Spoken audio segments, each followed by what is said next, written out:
Hallo an alle Car-System- und Open-Car-Freunde da draußen. Schön, dass ihr dieses Video angeklickt habt. Tja, was soll ich sagen? Es geht Schlag auf Schlag weiter mit den iCar-Tutorial-Videos. Doch bevor wir starten, möchte ich mich zunächst für den schlechten Ton im ersten Teil entschuldigen. Irgendwie hat sich da in den Einstellungen, in den Audioeinstellungen irgendwie ein Filter aktiviert, der seinem Namen regelrecht gerecht wurde. Er hat nämlich fast die ganze Stimme weggefiltert. Den habe ich jetzt deaktiviert und ab sofort ist auch der Ton wieder viel besser. Jetzt aber zum Thema vom heutigen Video. Heute zeige ich euch, wie ihr ein erstes einfaches Gleisbild, eigentlich eher ein Straßenbild erstellen könnt. Als Basis nehme ich dann natürlich hier mein Testgelände, das ist ja relativ einfach und ich würde sagen, wir legen jetzt auch gleich los. Ich wünsche euch viel Spaß.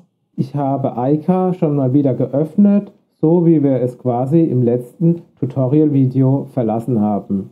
Ihr seht, nach wie vor ist mein Projekt Tutorial, so wie ich es im letzten Video gespeichert habe, aktiv. Und als nächstes werden wir erstmal ein neues Gleisbild anlegen. Dazu klicken wir hier auf Bearbeiten, Gleisbild. Jetzt öffnet sich wieder so eine Pop-up-Registerkarte oder Pop-up-Fenster auf dem falschen Monitor. Hier möchte er jetzt einen Namen für mein Gleisbild wissen. Und da gebe ich jetzt einfach mal an Straße. So, und ihr seht, ich habe auch so einen Key-Tracker aktiviert, damit ihr eben sehen könnt, welche Tastaturbefehle ich jetzt verwende. Und natürlich könnte man da jetzt auch Haupt stehen lassen können oder so, aber ich nenne es einfach jetzt mal Straße. Und wir klicken auf OK. Dann öffnet sich hier der Gleisbild-Editor.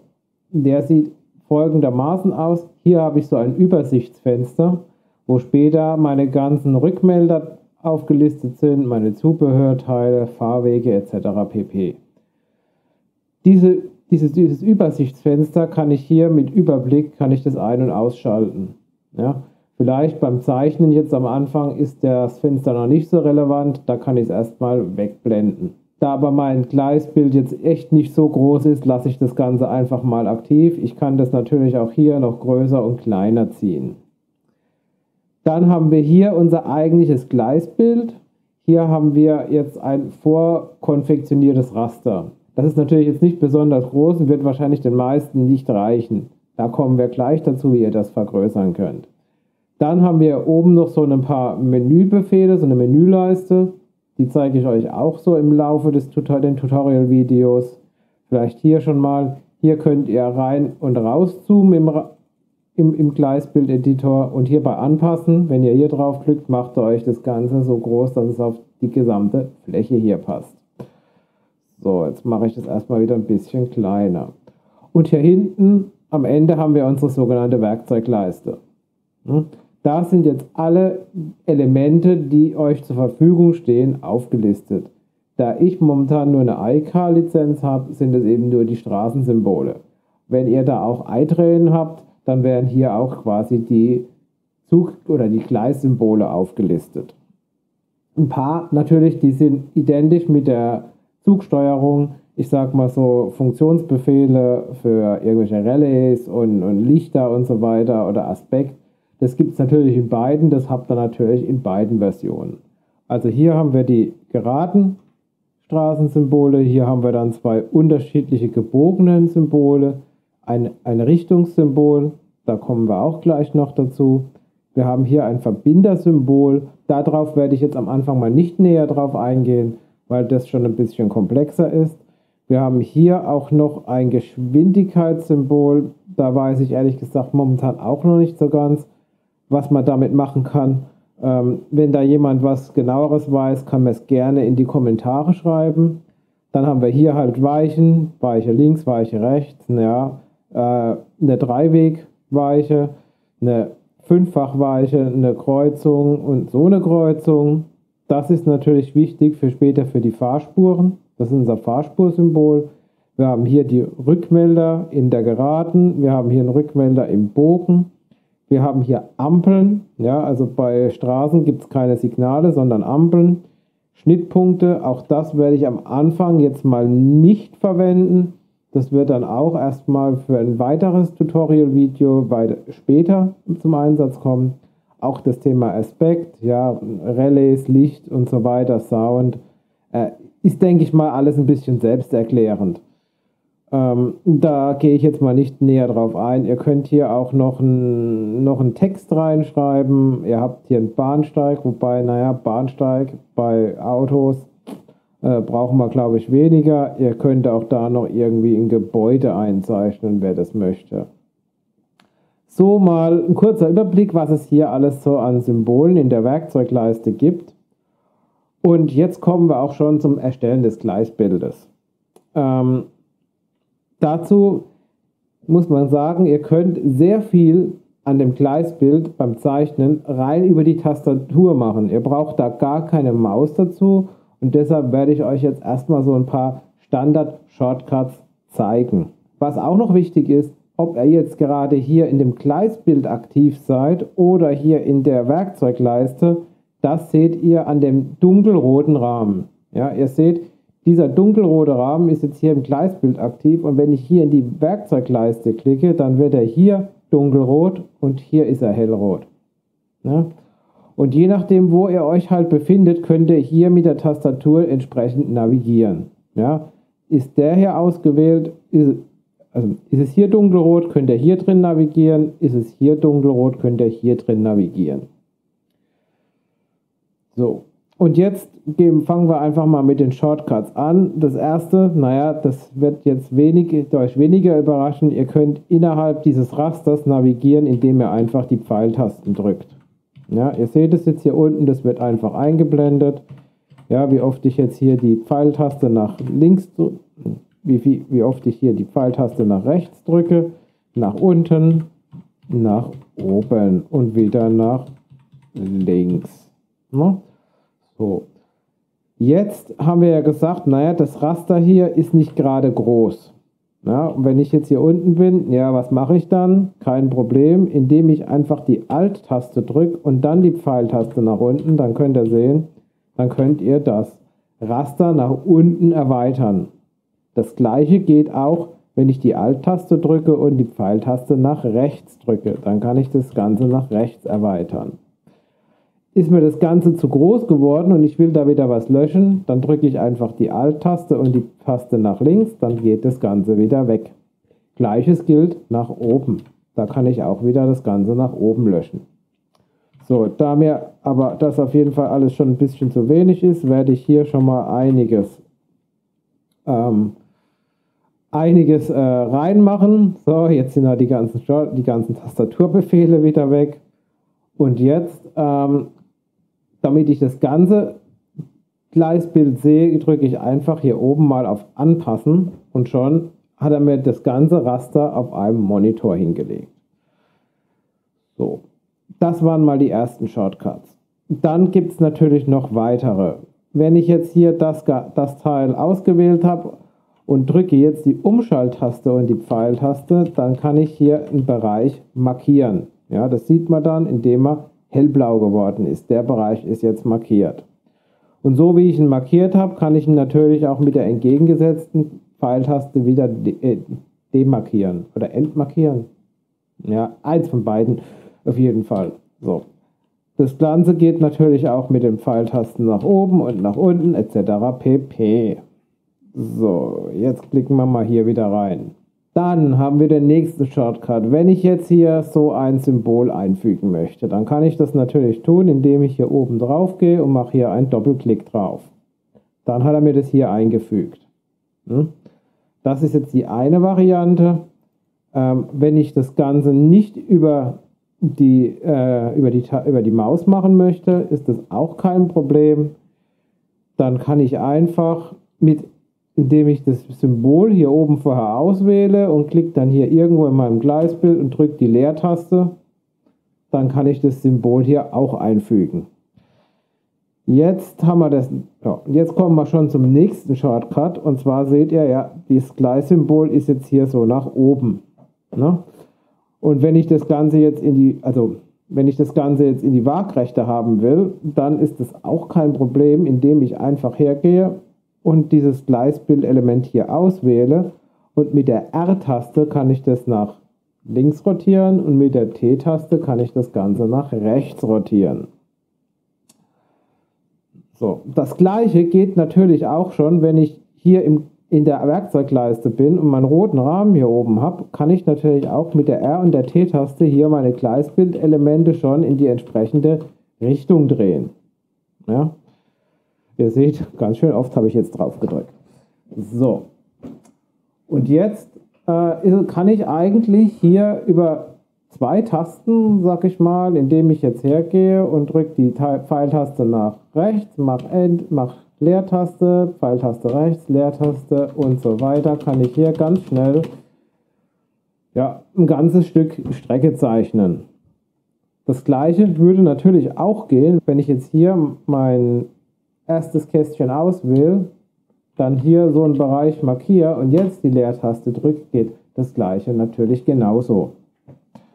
Merke ich jetzt, oh, ich habe mich verzeichnet und muss das Ganze wieder löschen, alles kein Problem. Ich markiere mir einfach den Bereich, den ich löschen möchte und drücke die Entferntaste und das Ganze ist weg.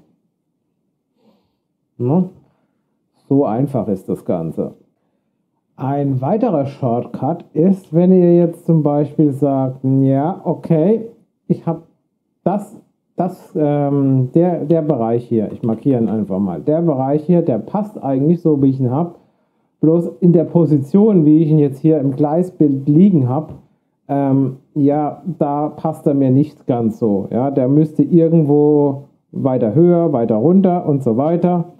Ist kein Problem, ihr braucht das Ganze jetzt nicht zu löschen und neu zu zeichnen, sondern ihr drückt Steuerung, Umschalt und dann könnt ihr das Ganze mit den Pfeiltasten über euer Gleisbild verschieben, so wie ihr das quasi möchtet.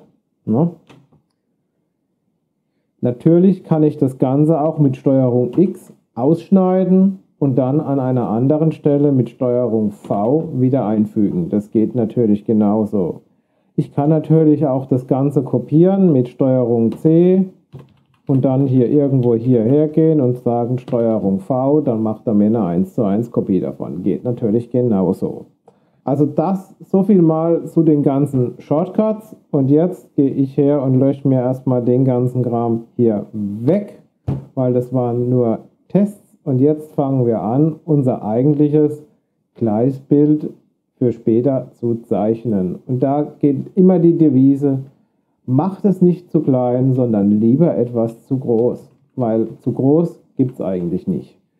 So, da fügen wir mal so ein paar Dinge ein, dann gehen wir hierher, drehen das Ganze, machen hier unseren ersten Melder, dann gehen wir hier wieder her, dann gehen wir hier wieder her, gehen ein Stück weiter, wählen wieder unser Element hier aus, so machen noch zwei, genau, ja, dann zeichnen wir hier unsere erste Weiche rein, so, dann machen wir hier wieder ein gerades, noch ein gerades, so,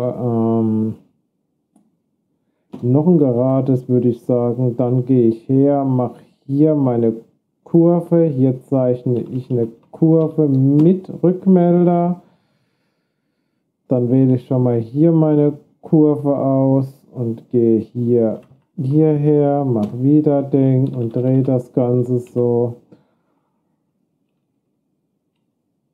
Und jetzt gehe ich her, mache hier und zeichne hier weiter runter, noch ein Stück. Hier setzen wir jetzt den Block, genau.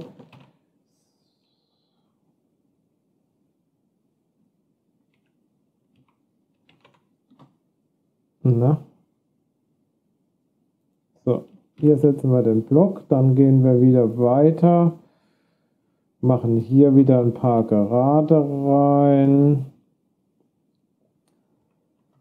So, noch eine Gerade. Dann gehe ich her, mache hier meinen Richtungspfeil am besten rein. Und dann gehen wir hierher und machen wieder unsere Kurve. So, nochmal die Kurve. Gehen hierher, nehmen hier den Sensor, machen hier nochmal eine Gerade. Hier auch nochmal eine Gerade. Und hier kommt wieder meine Weiche. Ich würde sagen, ich zeichne das Ganze jetzt mal fertig und ihr seht das Ganze jetzt hier im Schnelldurchlauf. Weil im Ende ist es ja immer wieder das Gleiche.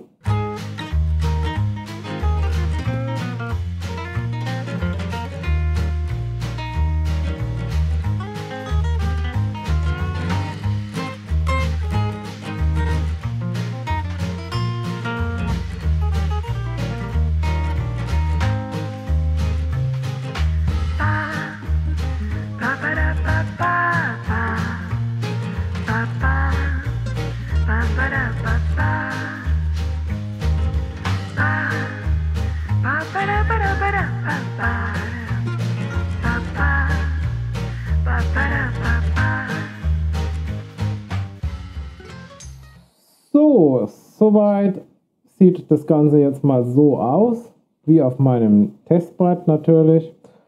Was ich jetzt noch vergessen habe, sind die sogenannten Ampeln. Die braucht man immer, wenn man irgendwas steuern möchte.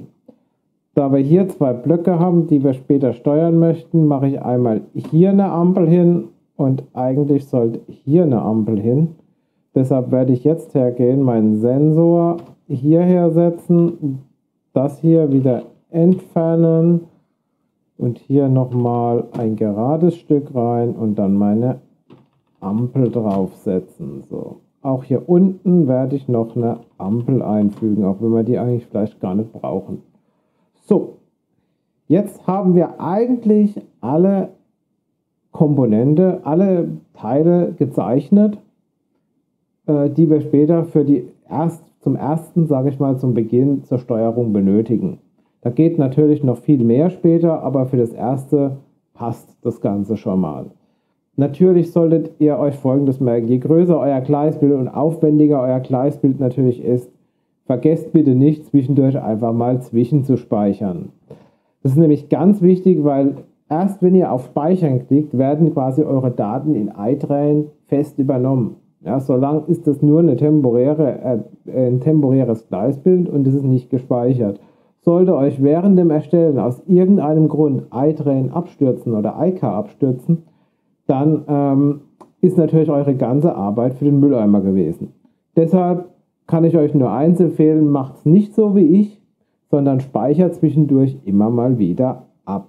Jetzt drücken wir einfach mal auf OK und ihr seht, euer Gleisbild ist hier übernommen worden. Auch hier können wir wieder mit Anpassen das Ganze auf die entsprechende Größe anpassen.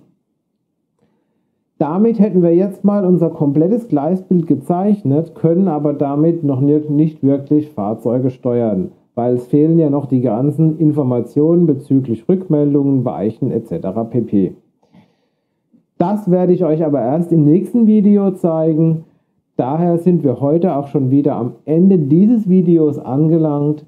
Ich hoffe, ich konnte euch das ein oder andere zeigen. Bedanke mich fürs Zusehen und wünsche euch wieder eine gute Zeit und ich hoffe, wir sehen uns im nächsten Video wieder. Bis dahin, euer Björn.